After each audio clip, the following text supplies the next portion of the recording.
What's up sa inyo YouTube? Today, tuturuan ko paano i-download ang Windows Server version 2008 R2. So, sa procedure na to, kailangan natin dalawang bagay, which is yung virtual box. Ayan. Diyan tayo magkapagana ng virtual machine and itong ISO image ng Windows Server 2008 R2. Okay, so sa case natin, dito tayo gamit ng bootable USB kasi virtual machine lang naman yung papaganahin natin dito and hindi actual PC. So open na natin yung virtual box. So makikita natin sa left side guys na wala pang virtual machine na naka-install. So ngayon magkikreate tayo ng new one. Click natin yung new. And after nun magka-pop up to. So dito nilalagay yung gusto nating name ng ating PC. And yan, Windows version 2008 na lang. Those are okay. And next naman sa may ISO image, click natin yung download. Dito nyo ilo-locate kung saan nyo nilagay yung guys, yung ISO file. So sa akin nilagay ko sa this PC, download, tapos itong folder na to, and here. Pag na-click nyo na yung image, click open. And after that, may kita nyo sa baba na automatically na-scan niya na yung type ng ating OS and yung version. So, click next lang. Ito yung gagalawin dyan. Okay, so here naman, dito naman natin ilalagay yung information na gagamitin natin pag maglalagin tayo sa ating virtual machine or sa OS na in-install natin. So, wala na akong babaguhin dyan sa username and password. And dito, meron kasi may naka-indicate dyan na hindi natin baguhin. So, nilagay ko yung apelido ko or base and admin. And check natin yung guest addition kasi nakakapagpabilis daw yun. So, dito yung RAM and yung hardware, virtual hardware. So, dito, magamit yung host PC natin as an extension sa virtual machine. Gagamitin niya yung storage ng host PC natin. Yan. 32 gig. Yung 32 gig na yan ay makukonsume ng ating virtual machine. So kayong bahala kung anong pipiliin nyo. Wag lang yung too much kasi maglalag yung inyong host PC. So ating gagalawin dyan. So okay, ito yung last page. Dito nakalagay yung mga summary ng ating decisions and options na pinili natin. So double check lang kung tama lahat. And pag okay, click finish. Tapos yun, magka-pop up na ang ating virtual machine. Wait lang natin kasi magka-present na yung ating virtual machine or yung virtual operating system natin. So, this is like a PC inside a PC. Like that. Okay, nag-open na. Ayan, VirtualBox yung logo ng app or operating system or na application system rather. Okay, let's wait na mag-pop up yung ating Windows na version 2008. Ayan. Ayan, nasa baba. Hindi masyadong pantay yung screen. Kaya hindi pa natin nakita. Ayan, okay. So, ito na yung start menu ng pag-download.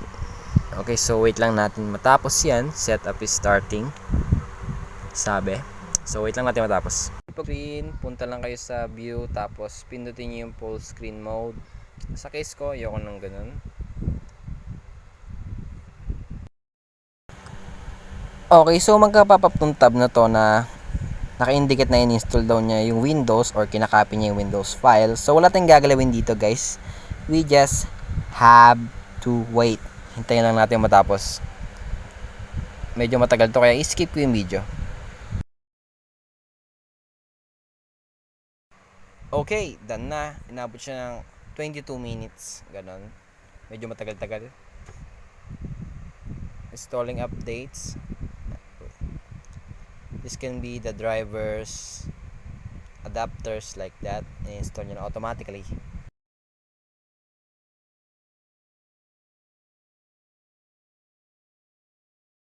And after that, mag-restart yung ating PC. So, ganun pa rin. Wala pa rin tayong gagalawin. We just have to wait.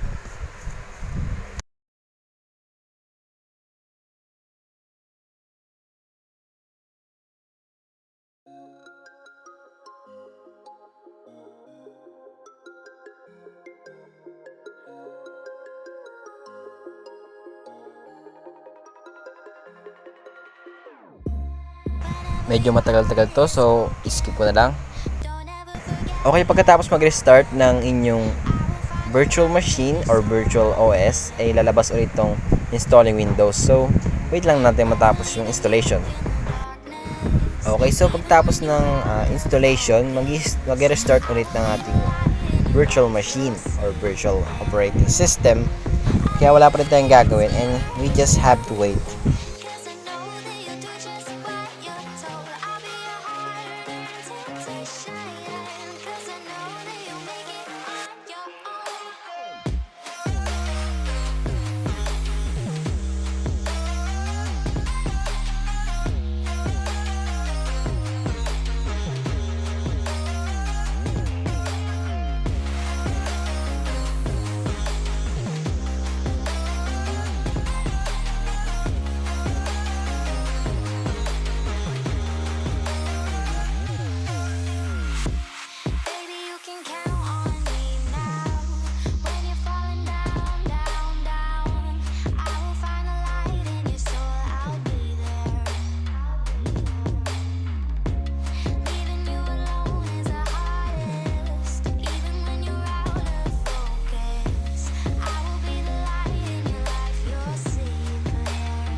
Okay, so ayan, as you can see, it automatically arrange the settings, no?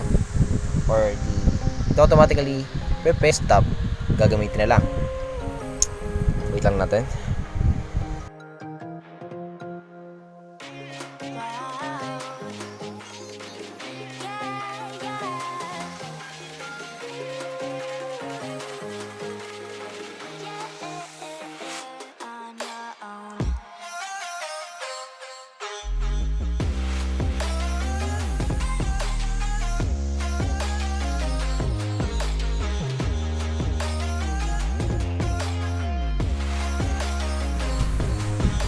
Okay, so ayan, napakadali lang.